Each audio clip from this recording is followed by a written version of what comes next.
अच्छा, अब हमारे पास कॉन्सेप्ट है लारावेल के अंदर delete data from database table. ठीक है, पिछले लेक्चर के अंदर हमने देखा था कि हम अपडेट किस तरह से कर सकते हैं। ठीक है, और उससे पिछले लेक्चर से हमने देखा था कि हम डेटा फैच किस तरह से कर सकते हैं, इंसर्ट किस तरह से कर सकते हैं। ठीक है, मतलब वो जो हम क्रड एप्लीकेशन बना रहे हैं, ठीक है, डिलीट डेटा उसका लास्ट स्टेप है। ठीक है, मतलब हमने डेटा फैच भी करवा लिया, मतलब रीड भी करवा लिया, क्रिएट भी करवा लिया, इंसर्ट भी करवा लिया, अपडेट और एडिट भी करवा लिया। अब हमारे पास इस क्रड एप्लीकेशन का लास्ट लेक्चर है delete data from database table in Laravel. ठीक है, तो ये काम हम कैसे करेंगे ये मैं आपको बताता हूँ। ठीक है, सबसे पहले मैं आ जाता हूँ अपने ब्राउजर में।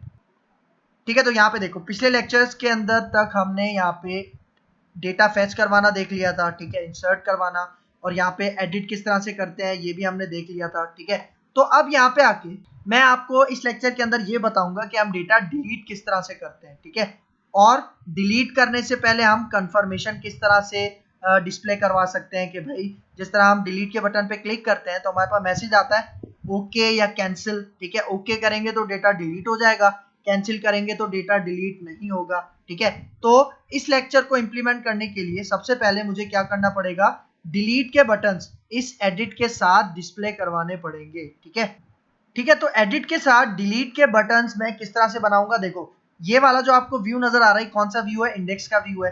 तो मैं आ जाता हूँ अपने इंडेक्स के व्यू में। ठीक है, देखो ये विजुअल स्टूडियो कोड के अंदर आ जाते हैं और ये इंडेक्स का व्यू हम यहाँ पे ओपन कर लेते हैं। ठीक है, तो देखो ये इंडेक्स का व्यू आपको नजर आ रहा होगा। ठीक है, जिसके अंदर हमने एडिट का बटन भी ओपन करवाया था।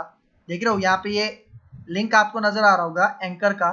ठीक है, जिसके अंदर हमने ये काम एडिट का करवाया था। ठीक है, और जब हम इस एडिट बटन के ऊपर क्लिक कर रहे थे तो वो एडिट के मेथड के पास जा रहा था, फंक्शन के पास जा रहा था और क्या लेके जा रहा था, आईडी लेके जा रहा था। ठीक है, तो अब यहाँ पे जो हम काम करेंगे वो करेंगे डिलीट के बटन को यूज करके। ठीक है, तो देखो मैं यहाँ पे आता हूँ, मैं यहाँ पे एक और टीडी, इसी के नीचे मैं एक और टीडी पास करता हूँ।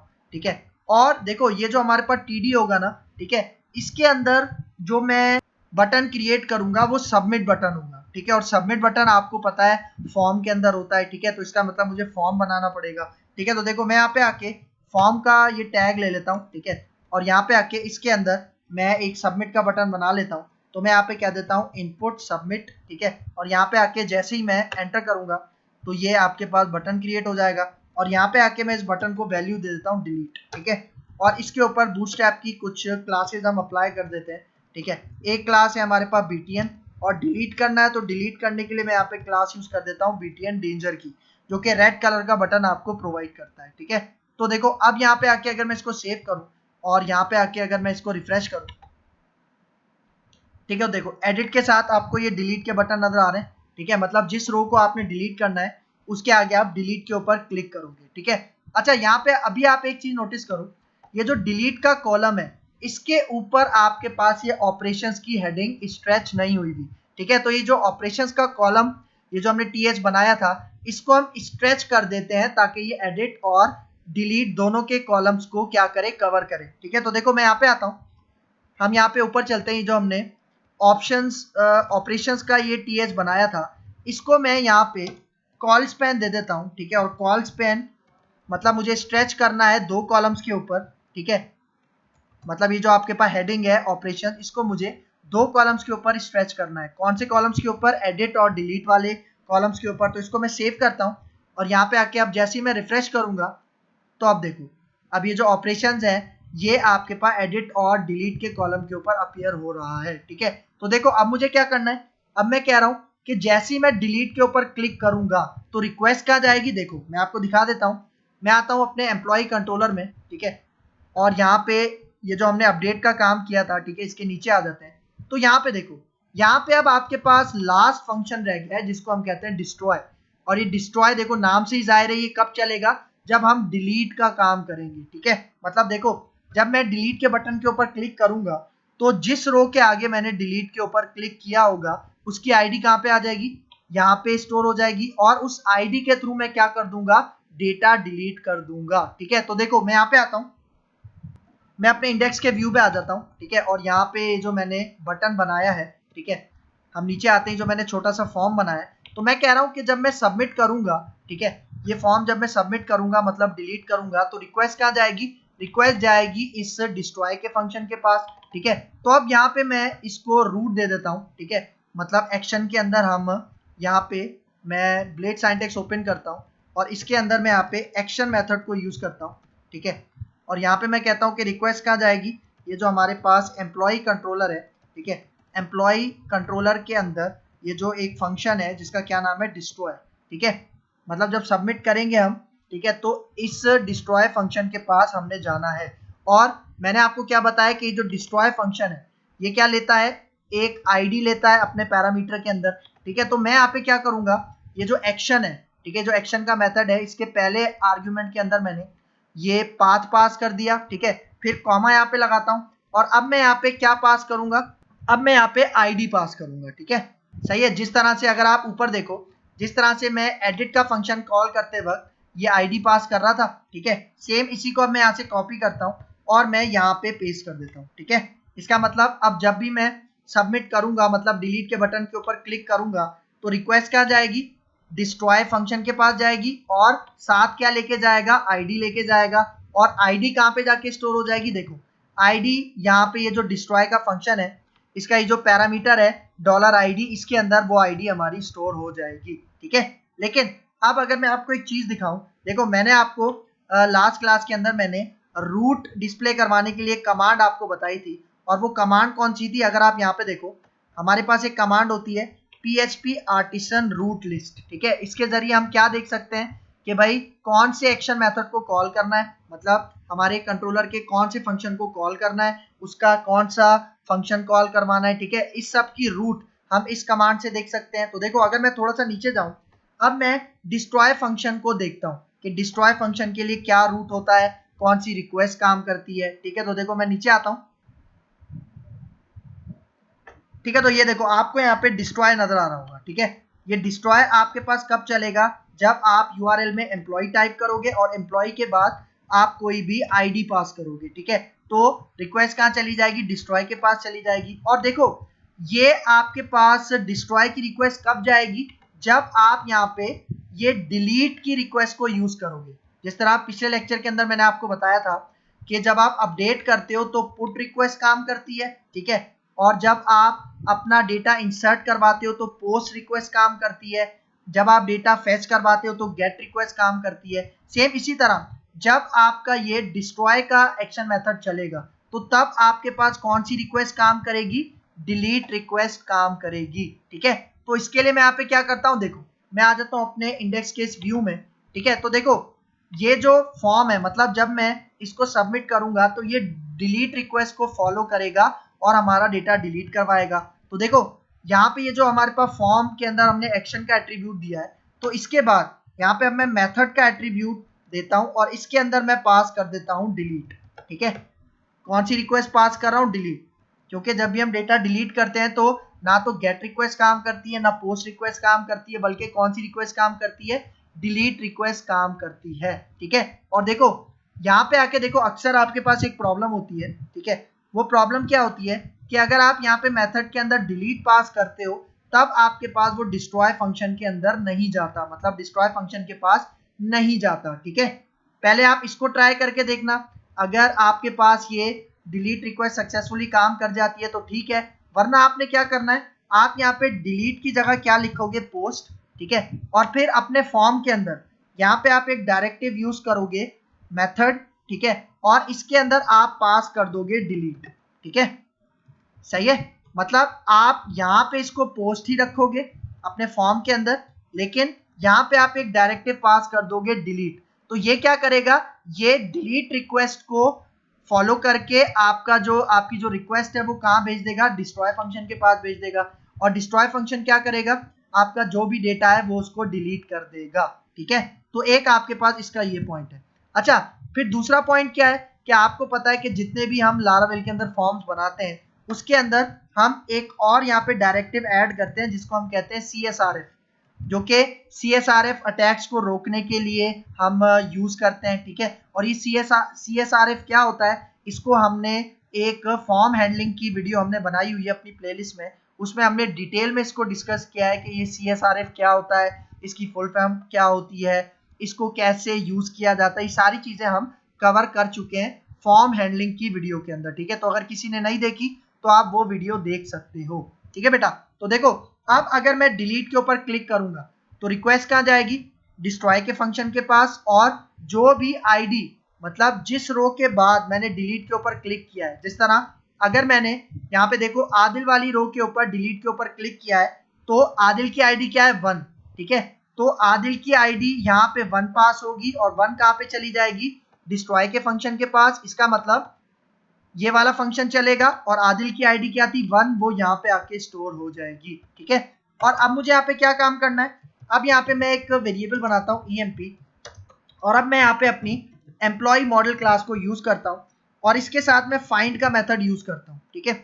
और फाइंड के मेथड के अंदर मैं क्या पास कर देता हूँ, $id, ठीक है। इसका मतलब देखो यहाँ पे अगर मैं आदिल वाली रो डिलीट कर रहा हूँ तो यहाँ पे आईडी क्या आई है 1, ठीक है। अब फाइंड का मेथड क्या कर रहा है, फाइंड का मेथड इस आईडी के थ्रू मतलब इस आईडी के अकॉर्डिंग हमारे एम्प्लॉय से रो फेच कर रहा है और कहाँ पे स्टोर करवा रहा है, emp वेरिएबल के अंदर स्टोर करवा रहा है।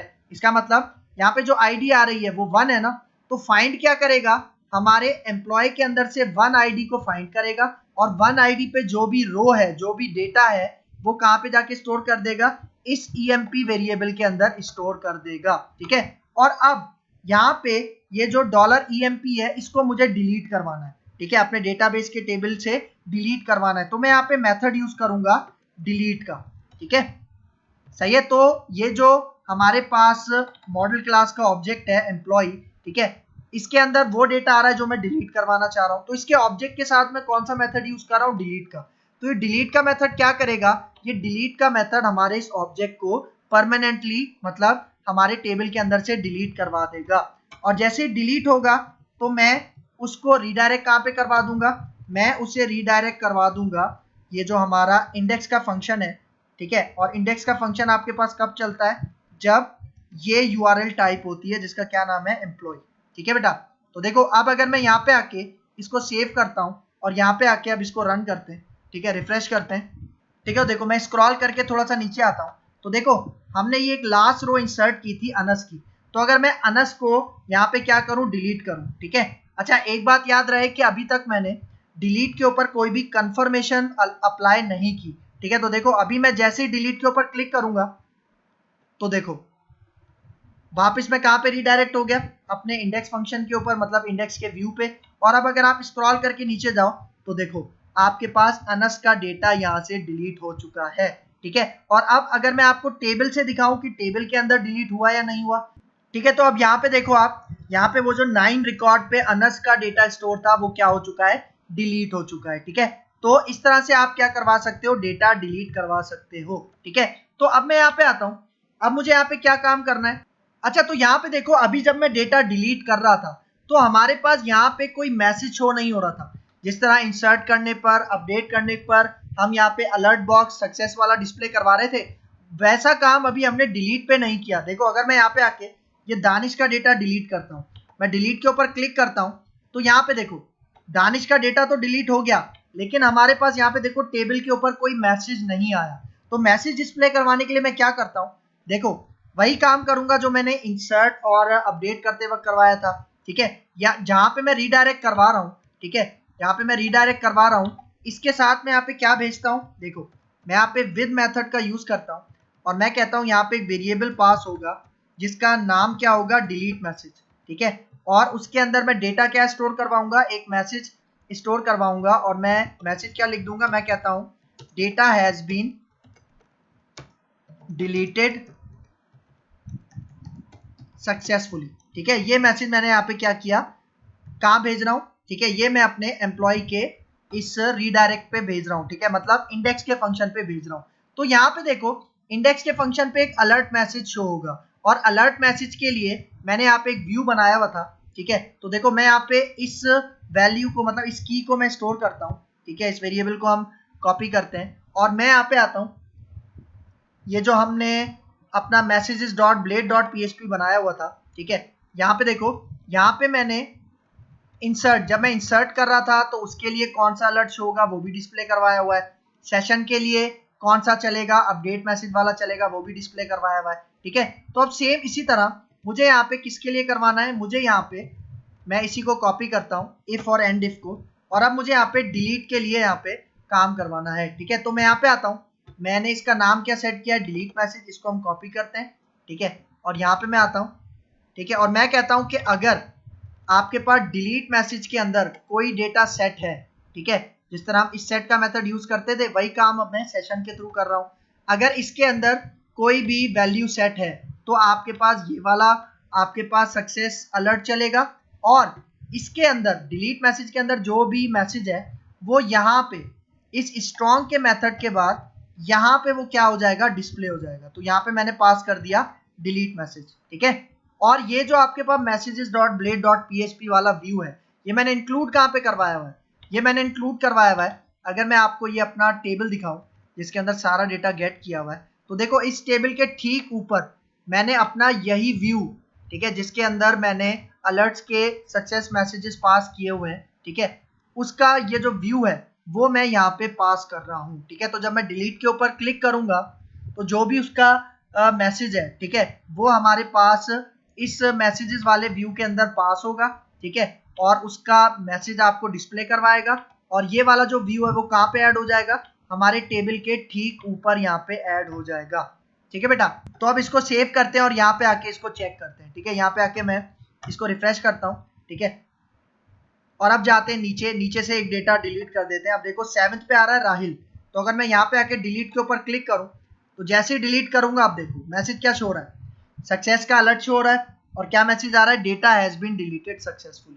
ठीक है बेटा, तो अब देखो अब हमारे पास इस डिलीट इस CRUD एप्लीकेशन का सबसे लास्ट काम, वो लास्ट काम क्या है, क्योंकि देखो अभी क्या हो रहा है, मैं जैसे ही डिलीट के ऊपर क्लिक कर रहा हूँ मेरा डेटा फौरन डिलीट हो रहा है। मैं ये नहीं चाहता, मैं चाहता हूं कि जब मैं डिलीट के ऊपर क्लिक करूं तो मेरे पास एक पॉपअप मैसेज आए जिसके अंदर ओके और कैंसिल का बटन होता है। तो अगर मैं ओके पे क्लिक करूं तो डेटा डिलीट हो जाए, लेकिन अगर मैं कैंसिल कर दूं, क्योंकि अक्सर क्या होता है गलती से भी डिलीट के बटन के ऊपर क्लिक हो जाता है, लेकिन अगर गलती से यहाँ पे डिलीट के बटन के ऊपर क्लिक हो गया तो क्या होगा, आपका डेटा फौरन डिलीट हो जाएगा। तभी हम क्या करवाते हैं, कंफर्मेशन करवाते हैं। ठीक है, तो मैं यहाँ पे कह रहा हूँ डिलीट के ऊपर जब मैं क्लिक करूंगा एक कंफर्मेशन मैसेज आएगा, ओके करूंगा तो डेटा डिलीट हो जाएगा, कैंसिल करूंगा तो डेटा डिलीट नहीं होगा।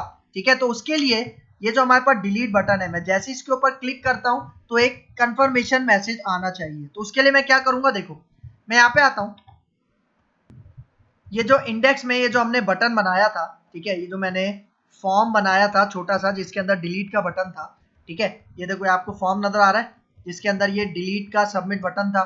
ठीक है, इस फॉर्म का ये जो ओपन टैग है इसके अंदर यहाँ पे मैं एक एट्रीब्यूट यहाँ पे कॉल करता हूँ, ठीक है, जो कि एक इवेंट की तरह काम करता है, और उस एट्रीब्यूट का क्या नाम है, उस एट्रीब्यूट का नाम है ऑन सबमिट।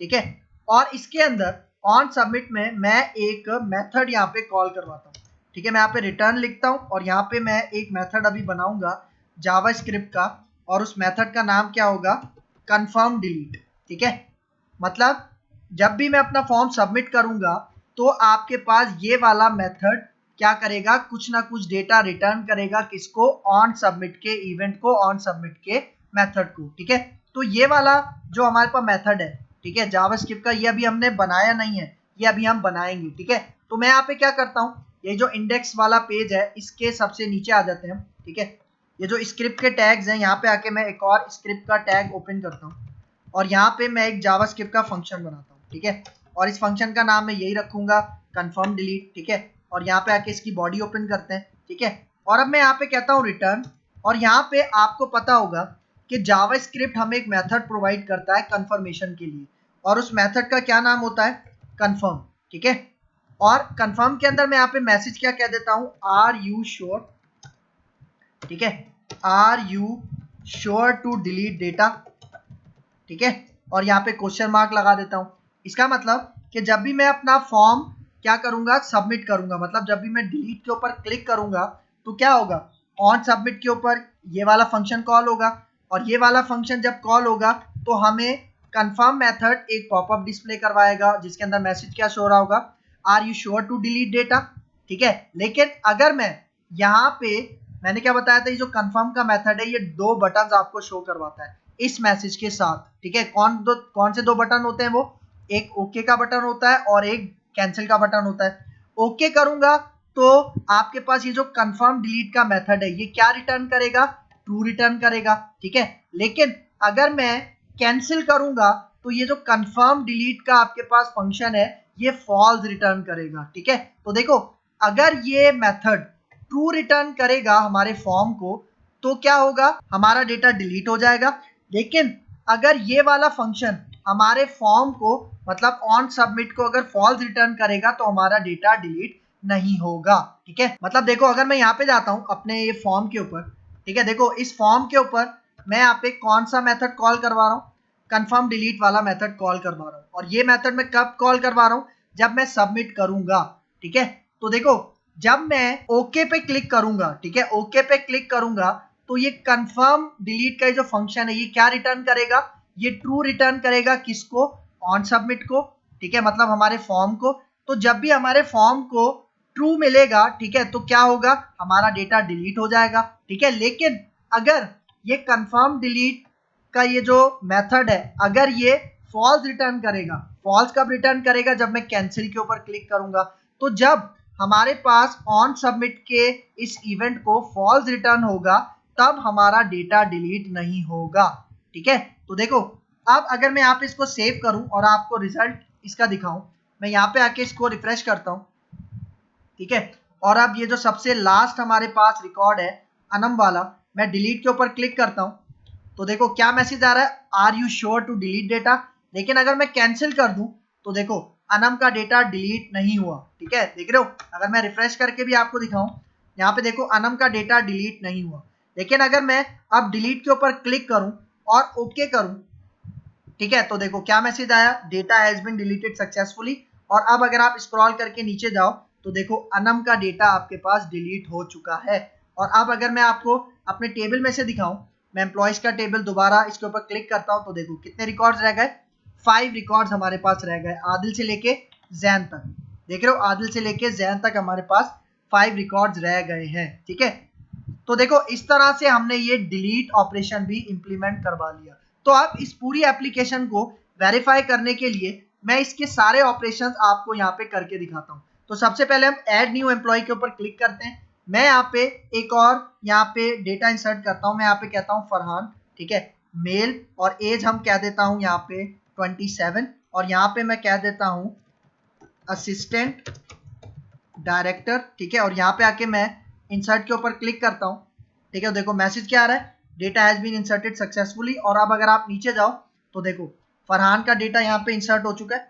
और अब अगर मैं इसको एडिट करूँ, ठीक है, मैं एडिट पे क्लिक करता हूँ, ठीक है, मैं यहाँ पे फरहान की एज 28 कर देता हूँ और यहाँ पे डायरेक्टर हटा के सिर्फ असिस्टेंट कर देता हूँ, ठीक है। और अब अगर अपडेट पे क्लिक करूंगा तो देखो मैसेज क्या आएगा, data has been updated successfully.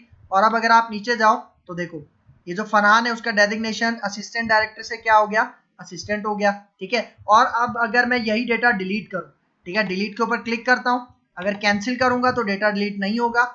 लेकिन अगर मैं डिलीट करूं और अब मैं यहाँ पे ओके कर दूं, ठीक है, तो यहाँ पे देखो मैसेज क्या आ रहा है, data has been deleted successfully. इसको मैं क्लोज कर देता हूँ। और अब अगर आप नीचे जाओ तो देखो फरहान वाला रिकॉर्ड आपके पास क्या हो चुका है, डिलीट हो चुका है, ठीक है। और देखो मैंने आपको याद है मैंने इसके ऊपर पेजिनेशन अप्लाई की थी, ठीक है, लेकिन पेजिनेशन कब अप्लाई हो रही थी, ठीक है, जब आपकी 10 रिकॉर्ड्स होंगे। लेकिन मैं यहाँ पे पेजिनेशन दोबारा अप्लाई कर देता हूँ। तो देखो मैं यहाँ पे आता हूँ अपने एम्प्लॉय कंट्रोलर के अंदर, ठीक है, और यहाँ पे सबसे टॉप पे चले जाते हैं, ठीक है। देखो यहाँ पे पेजिनेट मेथड के अंदर मैंने अभी कितना पास किया हुआ है, 10, मतलब एक पेज पे मुझे 10 रिकॉर्ड चाहिए। मैं यहाँ पे इसको क्या कर देता हूँ, 2 पास कर देता हूँ, ठीक है, 2 पास कर देता हूँ। तो देखो अब यहाँ पे हमारे पास 5 रिकॉर्ड्स है ना, तो जब मैं यहाँ पे आके रिफ्रेश करूंगा, ठीक है, तो आप यहाँ पे देखो यहाँ पे 3 पेजिनेशन के लिंक्स आ गए, ठीक है। पहले 2 रिकॉर्ड्स आ रहे हैं, 2 पे क्लिक करूंगा, बाकी के 2 आ रहे हैं, और थर्ड पे एक ही रिकॉर्ड है, तो आपके पास एक ही रिकॉर्ड यहाँ पे शो हो रहा है, ठीक है।